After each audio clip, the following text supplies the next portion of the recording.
Hello દોસ્તો, good morning, જય શ્રી કૃષ્ણ, મહાદેવ હર દોસ્તો. કેમ છો તમે દોસ્તો? બધા મજામાં જશો? હું પણ અહીં મજામાં છું દોસ્તો. હવે આજે ઘરમાંથી ગયા શાકભાજી ખાલી દોસ્તો, તો પૂનમ કે આપણે શાક માર્કેટેથી આપણે શાકભાજી લઈ આવી મિત્રો. તો હવે હું તમને આજે જામનગરની 100 વર્ષ જૂની શાક માર્કેટ છે દોસ્તો, સુભાષ માર્કેટ જેનું નામ છે. હું તમને ત્યાંનો વિડીયો પણ બનાવું દોસ્તો, અને પૂનમ શાકભાજી પણ લઈ લઈએ. તો ચાલો દોસ્તો, લેટ્સ ગો શાક માર્કેટ. તો ચાલો દોસ્તો, આપણે શાક માર્કેટે પાછા મળીએ દોસ્તો. ચાલો દોસ્તો, હવે આપણે આવી ગયા છીએ આપણી 100 વર્ષ જૂની શાક માર્કેટ પાસે દોસ્તો. જોઈ લઉં તમને બહારથી. પહેલાં હું તમને શાક માર્કેટ દેખાડું દોસ્તો, જેનું નામ છે સુભાષ માર્કેટ. હવે આ માર્કેટ છે દોસ્તો, એ આપણે ગોળ સર્કલમાં છે, એટલે ગોળ સર્કલ હોય ને, ગોળાકારમાં છે દોસ્તો.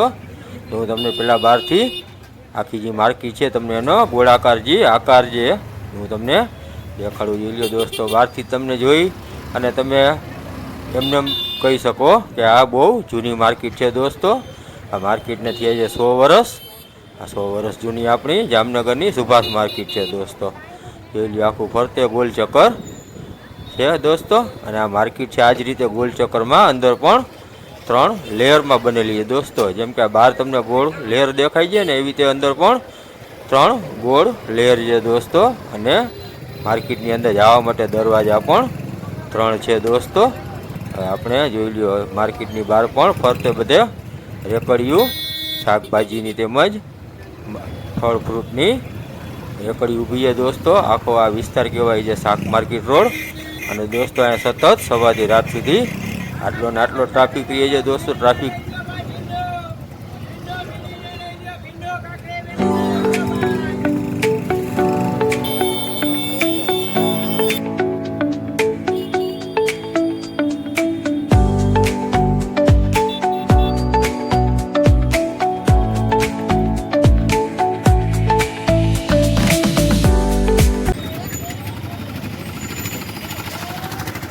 હવે દોસ્તો આપણે માર્કેટમાં અંદર જવાની તૈયારી કરી દોસ્તો. જોઈ લો, બહાર આ રીતે બધા નીચે પણ બેઠેલા છે, તેમજ રેકડી રાખીને પણ બધા વેપાર ધંધો કરે છે. આ માર્કેટ બહુ મોટી છે અને અહીં બેસવાળા ફેરિયા પણ એટલા જ વધારે પ્રમાણમાં છે દોસ્તો. જોઈ લો, બહાર ફરતે રેકડીયું તો ફરતે છે જ. હવે આપણે જોઈ લો દોસ્તો, સરસ મજાના લીલા લીલા શાકભાજી મળે છે. અને જોઈ લો, આ હું તમને દેખાડું છું, આ છે મેઇન ગેટ આપણો સુભાષ માર્કેટનો દોસ્તો. જુઓ, જૂનું વર્ષો જૂનું બોર્ડ મારેલું છે, સુભાષ માર્કેટ લખેલું દોસ્તો. જોઈ લો, એ જોઈને આપણે એમ લાગે કે કેટલા વર્ષ જૂનું લખાણ કરેલું હશે દોસ્તો.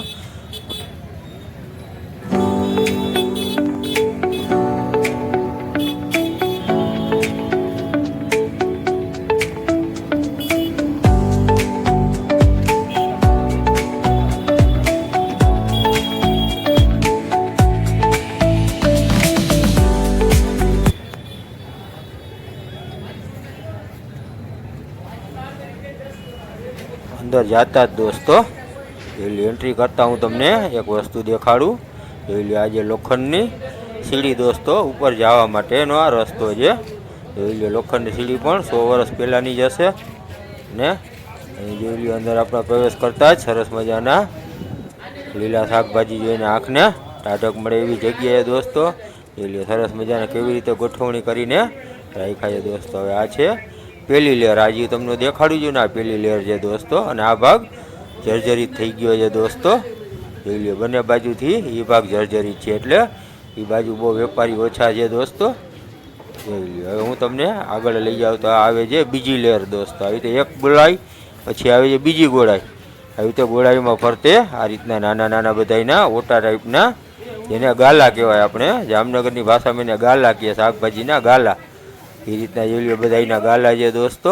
કોકના નાનકડા છે, કોકના મોટા છે, નાની મોટી બધાની દુકાનું છે. અને માથે છત નથી. જે પહેલી લેયર છે એની ઉપર છત છે, એ સિવાયની જેટલી લેયર છે એ બધી ઓપન છે દોસ્તો. તો માણસો આ રીતે અહીંયા વેપાર કરે. જોઈ લે, સરસ મજાના ફ્રૂટ ને બધુંય અંદર મળે છે. ટોટલ તમને બધી જાતના શાકભાજી, ફળ, ફ્રૂટ, જથ્થાબંધ, છૂટક બધી તમને અંદર મળી રહે અને માથી લોકો છત સણિયાની ને એની રાખે દોસ્તો, માથે જે કાપડ હોય ને આપણે કપડું કેવું એની છત કરે. જેલી અમુક અમુક જગ્યાએ હું તમને દેખાડું કે જર્જરિત તો થઈ ગઈ છે દોસ્તો, પણ જગ્યા વર્ષો જૂની છે તો જર્જરિત તો થવાની જ છે. જોઈ લો અહીં જથ્થાબંધ વેપારી એના પેકેટ પડ્યા છે દોસ્તો. જોઈ લ્યો આ પેલી લેર છે, તો આ પેલી લેરમાં માથે આ રીતે લાકડાની પીઠિયાવાળી છત છે. એમાં હવે હાલતા ચાલતા છત પડે અથવા એમાં આગ લાગવાની પણ બીક રહે છે દોસ્તો. પરંતુ વેપારી જાય ક્યાં? વેપારીને તો રોજ સવારે વેપાર તો કરવો જ પડે, એના વગર તો ઘર નથી હાલવાનું દોસ્તો. વેપારી બધા અહીં પોતાનો વેપાર ધંધો કરવા રોજ આવે છે. જોઈ લ્યો હવે આ જૂનવાણી જગ્યા છે. જોઈ લ્યો હવા ઉજાસ માટે એ ટાઈમમાં કઈ રીતે બારી આ લોકોએ ગોઠવી હશે કે વગર લાઇટે અંદર હવા ઉજાસ દોસ્તો બધી બારીમાંથી આવે છે. જોઈ લ્યો પણ વસ્તુ એવી છે કે અંદર હવે વેપારી બહુ ઓછા થઈ ગયા છે. 350 ગાલા છે અંદર, પણ વેપારી ઓછા થઈ ગયા. જોઈ લ્યો છતનો ભાગ છે એ જર્જરિત થઈ ગયો છે દોસ્તો. પણ આને પાછા રિપેરિંગ કરીને સરખો પણ કરી શકે અથવા સરકાર પોતાની રીતે જે કાંઈ નિર્ણય લે એ તો સરકારનો નિર્ણય છે, એમાં તો આપણે કાંઈ કોઈને કહી ન શકીએ. પણ જો એક ભાગ છે એક લેર એ આખો બંધ ભાગ છે, બાકીની જે લેર છે એ બધી ખુલ્લી છે દોસ્તો. તો આપણે આગળ જે ખુલ્લી લેર છે ઓપન સ્પેસ એ પણ હું તમને દેખાડું દોસ્તો. જોઈ લ્યો દોસ્તો, તો હવે આપણે આવી ગયા છીએ ઓપન લેરમાં. જોઈ લ્યો દોસ્તો આ છે હું તમને જે દેખાડું છું ત્રીજી લેર છે દોસ્તો. 1 2 ને 3 લેર અને 3 ગોળાકારમાં, જેમ બહારથી આપણે જેમ માર્કેટ જોઈ ગોળ છે એવી રીતે અંદર જે બધા ગાલા છે એ પણ આવી રીતે ગોળ આકારમાં જ છે દોસ્તો. તો આ છે ત્રીજી લેર. ત્રીજી લેર છે એ પણ બહુ મોટી છે દોસ્તો. તો આ રીતે રાજાશાહીના ટાઈમમાં આપણા જે જામ સાહેબ હતા એને સૂઝ્યું હશે કે આ રીતની માર્કેટ બનાવું, તેથી કેવી દૂરંદેશી વાપરીને માર્કેટ બનાવી હશે દોસ્તો. ગોળ માર્કેટ, એની અંદર ગોળ 3 લેર, ઠીક છે દોસ્તો. પહેલી લેર ઉપર છત અને બાકી જે બીજી 3 લેર છે એ આખી ઓપન દોસ્તો. હવે આ રીતે વર્ષો પહેલાંની આ બિલ્ડિંગ બનેલી છે. જોઈ લ્યો દોસ્તો, અત્યારે બધા માથે છાંયો કરવા માટે કપડાં કેવું હોય કાપડ કેવું એની છત બનાવેલી છે ટેકા રાખીને. એ રીતે હાલે એના. જોઈ લો દોસ્તો અમુક જે ભાગ છે એ આપણે જર્જરિત પણ થઈ ગયેલો દેખાય છે, પણ માર્કેટ 100 વર્ષ જૂની છે. આ માર્કેટને આપણે કહી શકીએ ઐતિહાસિક કહેવાય અને આપણી એક હેરિટેજ સાઇટ પણ કહી શકાય 100 વર્ષ જૂની છે. તો જોઈ લો દોસ્તો આપણે મકાન બનાવ્યું તો આપણું મકાન 20-30 વર્ષમાં પડી જાય છે, તો આને 100 વર્ષ થયા તેમાં કાંઈક તો તોડભાંગ થવાની હોય દોસ્તો. ઠીક છે, આપણે હું તમને માર્કેટ દેખાડું. જોઈ લો દોસ્તો ઉપરથી પણ આ રીતની સરસ મજાની માર્કેટ છે. હું તમને સાવ માર્કેટનો જે ગોળાકારમાં જે મિડલનો સ્પેસ હોય ને દોસ્તો, હું તમને સાવ મિડલની એક જગ્યા દેખાડું કે જે માર્કેટની વચ્ચોવચ્ચ છે જગ્યા દોસ્તો. હું પણ એ તમને દેખાડું.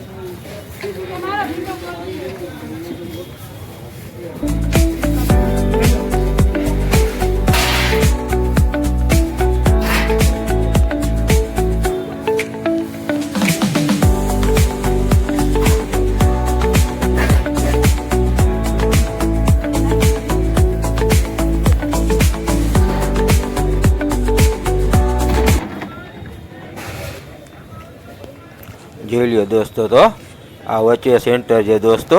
એ પણ ગોળાકારમાં જ, ગોળાકારમાં 4 ગાલા છે. જોઈ લ્યો દોસ્તો એની અંદર પણ કઈ રીતે આ લોકોએ બનાવેલું હશે એ ટાઈમમાં, કેવી રીતના કારીગર હશે.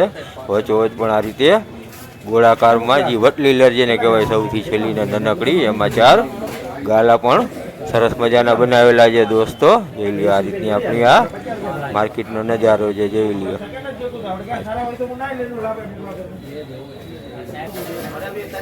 તમારું નામ? કાદરભાઈ. હવે તમે અત્યારે ગાલાના માલિક છો? ગાલાના માલિક. હવે ત્યાં તમારા સરકાર જે જગ્યા પાડવાનું કહે છે તો પાડવા જેવું કહેવાનું શું થાય છે? પાડવા જેવું તો કાંઈ થઈ જ નહીં થાય. બરોબર. સવારે જ પાડવાનું. અમે જે વચકા બેસી ત્યાં પાડવાનો કોઈ પ્રશ્ન નથી આવતો. અને જ્યાં જળજળી છે એ હોલમાં કોઈ ઉપયોગ કોઈ કરતું નથી, ઉપયોગ થતો નથી. એટલે રિનોવેશન કરી દો તો સારું છે. અને અમે બેઠા છીએ. આમાં 100 વર્ષ જૂની માર્કેટને કઈ ડિસ્ટ્રિક્ટમાં માર્કેટ નથી. તમે કયો પાણી નોકાનો એટલે 300 વેપારી બિચારા જશે ક્યાં? આ રોજનું કમાય છે, રોજનું ખાય છે. કારોનો પ્રશ્ન નથી કાંઈ આવશે. દોસ્તો જોઈ લો તમે, અહીંના વેપારીનું કહેવાનું એમ થાય છે, વેપારી મને રૂબરૂ મળ્યા અને મને મળીને એમનું કહેવાનું એમ થાય છે કે જે જજરી જગ્યા છે એટલી જગ્યાને તમે પાડી નાખો. પણ જે આટલી બધી મોટી જગ્યા છે, 300-350 વેપારી છે, 300-350 પરિવાર આના ઉપર નભે છે. એ 300-350 પરિવાર જશે ક્યાં? એ લોકોનું કહેવાનું એમ છે કે તમે અમને આ જગ્યા એમને એમ રાખો ને એનું રિસ્ટોરેશન કરી દો. જેમ તમે તળાવની પાળને વિડીયો ફોટો તમે જેમ બનાવો છો, એ લોકોનું કહેવાનું 100 વર્ષ જૂની જગ્યા છે રાજાશાહીની, આને તમે બચાવવાની કોશિશ કરો દોસ્તો. હવે જો મહાનગરપાલિકા શું કહે છે અને આપણા બધા વેપારી લોકો શું કહે છે, તો આપણે જામનગરના નાગરિક તરીકે આપણી એવી ઈચ્છા છે કે 100 વર્ષ જૂની ઇમારત છે આ એ બચેલી રહે અને રિસ્ટોરેશન થઈ અને આ બિલ્ડિંગ પાછું સરસ મજાનું મૂળ સ્વરૂપમાં જે હતું 100 વર્ષ પહેલાં તમારે પાછું થઈ જાય એવા વેપારી.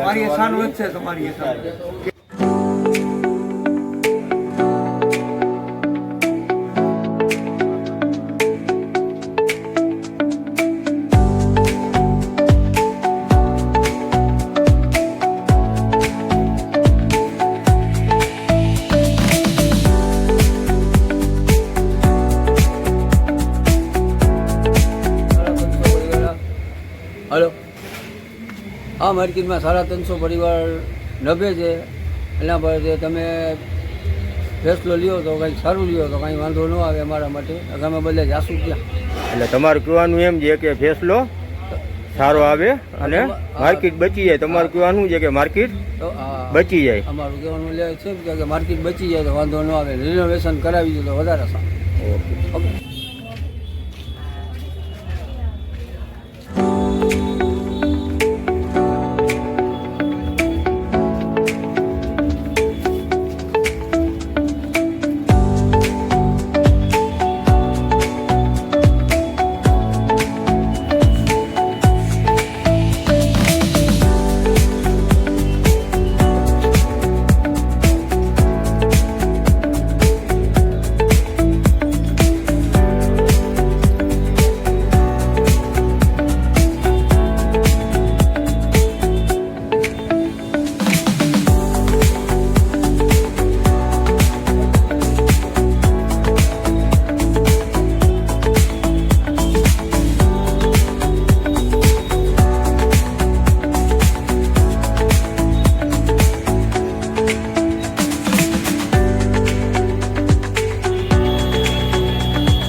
ચાલો દોસ્તો, તો હવે અમે શાકભાજી લઈ લીધા છે અને આપણે આપણું કામ કરી લીધું દોસ્તો. આપણે આપણો વિડીયો બનાવી લીધો છે, તો પૂનમ બારે રાહ જોવે છે. ચાલો દોસ્તો, નીકળીએ ઘર તરફ. આપણે દરબાગઢે શાક માર્કેટેથી પાછા ઘરે આવી ગયા છીએ દોસ્તો. હવે આપણે ત્યાં આજે જે વિડીયો બનાવ્યો દોસ્તો, તો હવે એ વિડીયો અત્યારે જે આપણી 100 વર્ષ જૂની શાક માર્કેટ છે દોસ્તો, તો અત્યારે જર્જરિત થઈ ગઈ હોય તો કોર્પોરેશન એને પાડવાની તૈયારી કરે છે દોસ્તો. તો આપણે પહેલાં એમ થયું કે લાવો 100 વર્ષ જૂની માર્કેટ છે, તો આપણે યાદગીરી રૂપે ત્યાંનો આપણે દોસ્તો વિડીયો બનાવવા ગયા હતા અને આપણે વિડીયો બનાવ્યો. પણ અત્યારે ત્યાંના વેપારી હતા, ત્યારે જે વેપારી લોકો હતા એ લોકો મને મળી અને મને કે ભાઈ અમે તમને કંઈ કહેવા માંગીએ દોસ્તો. તો આપણે કોઈ જાતના વિવાદમાં પડવા માંગતા નથી દોસ્તો. આપણે કોઈ પક્ષમાં નથી, પણ આપણે જામનગરવાસી તરીકેની જે આપણી ફરજ છે એ આપણે ફરજ નિભાવી દોસ્તો. વેપારીઓ છે તેઓની માંગ એવી છે કે એનું રિનોવેશન થઈ જાય અને કોર્પોરેશનનું કહેવાનું એમ છે કે આપણે એને પાડી નાખી દોસ્તો. તો આમાં એ કાંઈ સમાધાન એવું થાય એ બે પક્ષ, મહાનગરપાલિકા અને વેપારી, બે પક્ષનું આપણે સારું થાય એવું જ ઈચ્છી છીએ. બધાઈને ભગવાન સારી રીતે રાખીને ભગવાન બધાનું સારું કરે આપણે એવું જ ઈચ્છા છે દોસ્તો. તો તમને આજનો મારો વિડીયો જો ગમ્યો હોય તો તમે મારા વિડીયોને દોસ્તો લાઈક કરો અને મારી ચેનલને સબસ્ક્રાઈબ કરવાનું દોસ્તો ભૂલતા નહીં. મહાદેવ હર દોસ્તો.